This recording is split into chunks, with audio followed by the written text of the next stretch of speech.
Now, breaking news from CBS 17 News. Republican Lieutenant Governor Mark Robinson pushing back tonight on calls to get out of the race for governor. Good evening. Thanks for joining us. I'm Liz Ortiz. And I'm Russ Bowen. The political pressure comes in response to a story CNN published today claiming Robinson wrote on a pornographic website's message board that he enjoys transgender pornography and stating he's a black Nazi.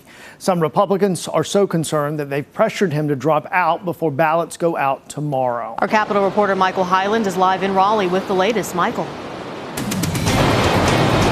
Right, the story from CNN says these comments come from more than a decade ago, that Robinson in these described himself as a perv.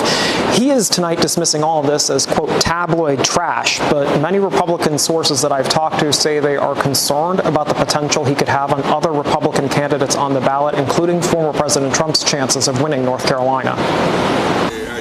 One day before ballots go out to voters, concerns within the Republican Party about whether Republican Lieutenant Governor Mark Robinson should stay in the race. It's because of a story CNN published Thursday citing messages on a pornographic website's message board they linked to Robinson. CNN reports he called himself a black Nazi and expressed support for reinstating slavery, as well as saying he enjoyed watching transgender pornography. They say the comments were written more than a decade ago. Just before the story came out, Robinson posted this video on social media, insisting he's staying in. Our opponents are desperate to shift the focus here from the substantive issues and focus on what you are concerned with to salacious tabloid trash. We cannot allow that to happen.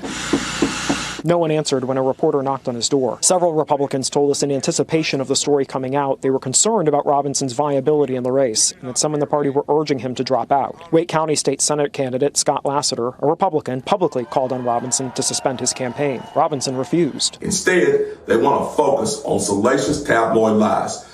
We're not going to let them do that. We are staying in this race. We are in it to win it. And we know that with your help, we will. Earlier in the day, his Democratic opponent, Attorney General Josh Stein, announced endorsements from dozens of Republicans, including former state Senator Richard Stevens. His leadership style would drive businesses away from North Carolina, and it would tarnish our reputation across the country. If Robinson changes his mind, the deadline to withdraw is tonight.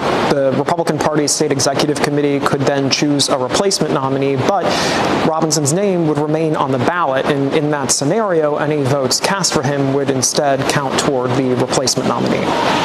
Live in Raleigh, Michael Hyland, CBS 17 News. All right, Michael, thank you.